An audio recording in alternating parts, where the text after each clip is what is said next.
All right, guys, I said I wasn't really going to talk about this anymore, but people keep wanting to go into it. People keep wanting to explore it. So let's break it down in an actual video. I've talked about it a little bit in stream, and I said in stream the other day that I'm pretty much done with this topic because I don't think it makes sense on either side of it.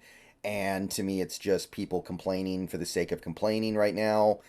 And I got nothing else to say about it, but let's go into why the Seahawks should not, and I can't imagine them actually choosing to trade DK Metcalf right now. So this gets brought up a lot lately, especially at the moment. Like this is always a topic of discussion for some Seahawks fans. Some Seahawks fans just can't get off of this, and I guess I kind of sort of understand why. I mean, really, I think that if you apply some critical thinking here, it's pretty clear that this is something that doesn't really need to be discussed right now. But right now, things are kind of accelerating because of some of the stuff that's been happening with DK Metcalf over the last month and a half now. The penalties, the quote unquote lack of production, which I'll get into in a second here, the play of Jake Bobo, which people are making a really big deal out of, a bigger deal than they need to. A lot of things going on that are making people talk more about moving DK Metcalf in a trade. And let's talk about the logistics here. So, first of all, on the most basic of levels, the idea of trading DK Metcalf.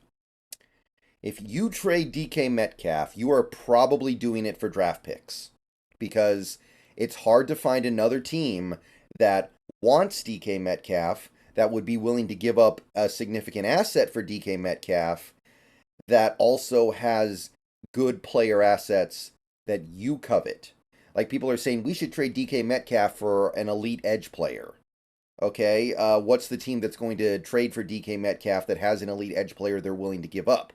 And some people are saying we should trade DK Metcalf for a package that involves an edge player and a right tackle.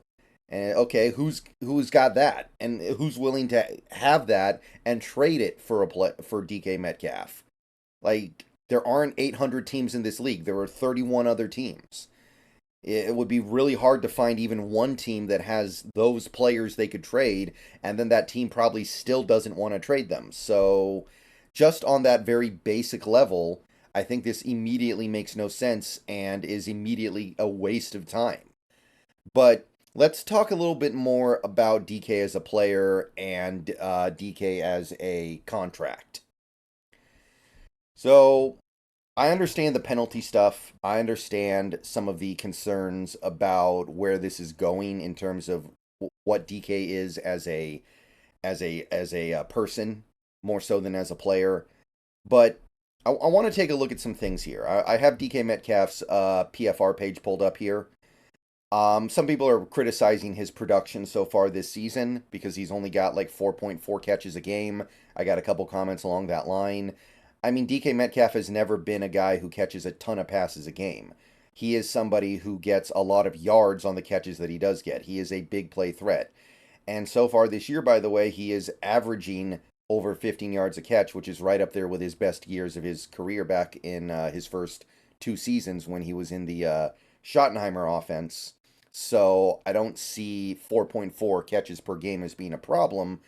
And here's the really big thing about his production because people are also pointing to, oh, his yards are low. Justin Jefferson has more yards. Tyreek Smith has more yards. Or Tyreek Hill has more yards, I'm sorry.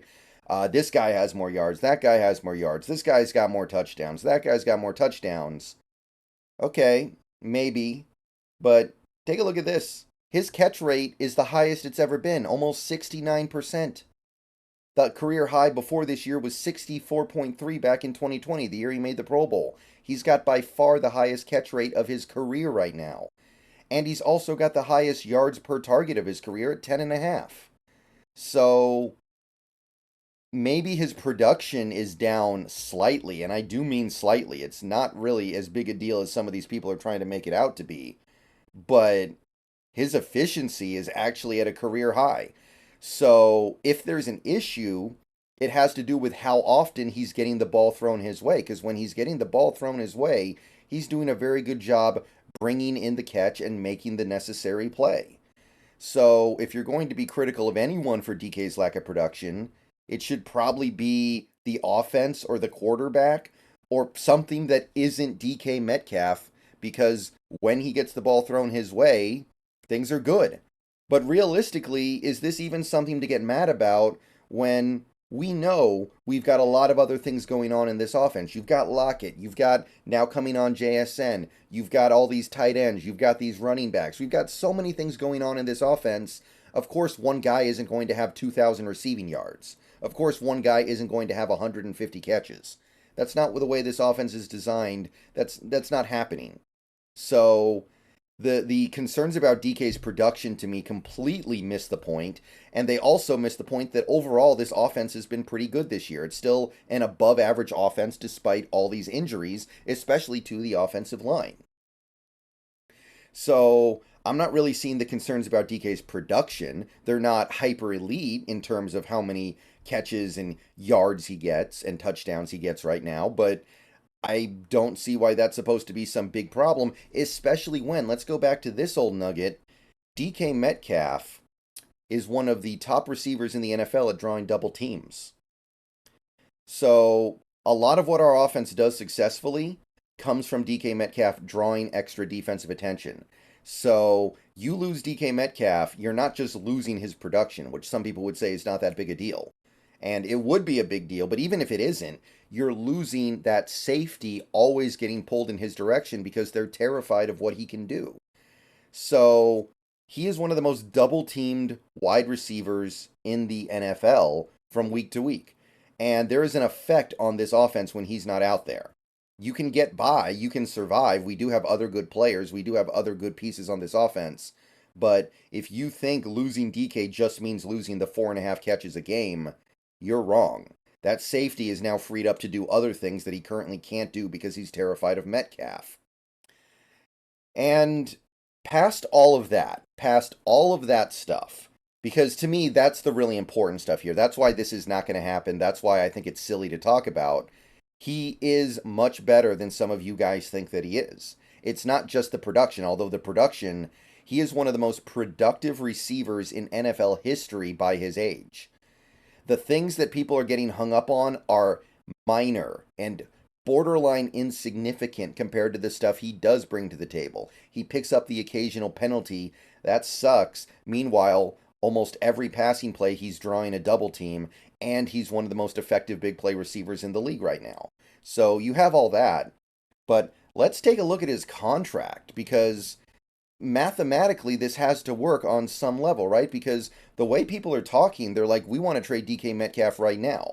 Now, first of all, if you trade DK, like I said, it's probably going to be for draft picks. You know what teams trade players for picks in the middle of the season? Bad teams that are trying to tank. When a team trades a quality player for draft picks, what they're basically saying is, we want to make this team worse so we lose more games, so we have better picks next offseason on top of the picks we get in the trade. Do you want the Seahawks to throw this season away by trading one of their best players? Even if you don't think he's one of their best players, he's one of their players. Why are you giving up an asset now for an asset later, unless you're just saying, I want to throw this season away, I want to try to lose every game and get better draft picks? I very seriously doubt any of you want to go that direction. But if you traded DK Metcalf before the trade deadline in a week here, because we're about a week away from the trade deadline, let's take a look at what happens financially. You take on $11.5 million dead this year, plus whatever it is he gets paid for the games he's already played.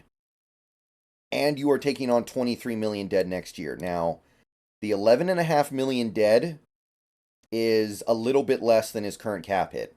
So nominally, you save $2.2 million against this year's cap. It's probably a little bit less because we're mid-season. But the savings are very small. And then in 2024, you save $1.5 million. Even smaller. So What are you thinking you're going to be able to do with that extra money, that tiny bit of extra money that you now have because you traded DK Metcalf? Like, congratulations, you just saved maybe 2.2 million this year and 1.5 million next year, and all it cost you was one of your most important offensive players. Now, in this upcoming off season, if you wanted to do it, it still doesn't really make sense unless you can do it with a post June 1st designation, but it's a little more feasible. 11.5 dead in 2024, 11.5 million dead in 2025. So that means you're saving 13.5 million next year, and a little bit more than that. It's like 18 million the next year. So at least you're saving money, but this is still a ton of dead money to eat on a player who does so much for you. So realistically, I don't think this conversation gains steam until we get to 2025. When you trade him, you're just eating the 11.5 million, you're saving the 18 million, and that's at least, there's at least something there, right? That's at least a realistic, feasible possibility. Those are significant savings, and I could see the team deciding we don't want to give DK another contract. We'd rather take the assets for him that we can get now. By the way, realistically, what asset do you think you're going to get for DK Metcalf? If you guys think he's this irrelevant of a player or this net negative of a player, you thinking what? You're going to get a third round pick for him, maybe a second round pick for him? Because if you're going to sit there and say, I won't take anything less than a first round pick for DK Metcalf, then why do you want to trade him? So if you're somebody who thinks he's not that good, then you also have to concede you're not expecting a big asset back. So how are you going to get that top of the line edge player anyway, even if he is available for a trade? How are you going to get that starting right tackle? So I can't make sense of this from any angle. I think it's just people complaining to complain. And for multiple reasons, this doesn't make any sense. All right, see you guys later. This is the last time I'm going to address it. There's not going to be a DK Metcalf trade this year. I promise you this. The juice is worth the squeeze with DK Metcalf right now. He picks up a penalty every now and then. Woohoo. I wish he would stop doing it, but that doesn't take away from his production, the attention he draws from opposing defenses. Let's not forget the fact, by the way, that right now he's playing through a serious injury. He's gutting it out with that bad rib and now bad hips, and he's gutting it out. He is. So if you think that the juice is not worth the squeeze with DK Metcalf, I'm sorry. You're looking at the stuff that is obvious and you're ignoring all the stuff underneath. Realistically, every player on this team, except maybe I guess Witherspoon, has problems. Every single player on this team has problems. Maybe Witherspoon doesn't have a problem right now because he's doing everything at such a high level. Lockett has problems. Geno has problems. Noah Fant has problems. Charles Cross has problems. Evan Brown has problems. You go down the list, every single player on this team has problems. Some of those players, you don't really notice their problems that much because they're not so obvious. DK's problems are more obvious, but they are not more impactful than anyone else's problems. How many yards a game do you think Tyler Lockett sacrifices because he doesn't want to take hits? How many yards do you think we give up per game because Bobby Wagner is super slow compared to even an average inside linebacker at this age? But you don't notice that stuff as much as DK's penalties. And don't tell me about drops, because I think DK has one drop so far this year, and it was in garbage time against the Rams. So don't even give me that. Don't even try me with that. All right, so the reality is DK Metcalf is an extremely valuable player. If we did trade him, we could probably get a pretty good asset for it, but it wouldn't be TJ Watt. It wouldn't be Micah Parsons. Like that's not happening. The guys that you guys are thinking about or Lane Johnson, you can't get those guys. The die is cast to a certain extent. And if you're trading Metcalf, you're getting picks. Now you could maybe get good picks. I think you could maybe get a first round pick or more. You should be able to anyway. That's what AJ Brown got. But why are you trading assets now for assets later when you're trying to win? When you have a 4-2 record? We're not 1-5. We should not be throwing this season away chasing draft capital next year. All right. That's what I got. See you guys later. Go Hawks. Just had to kind of set the record straight here because I think that this whole DK Metcalf trade thing has gained way too much steam, and It just doesn't make sense on any layer of it. See y'all later. Go Hawks.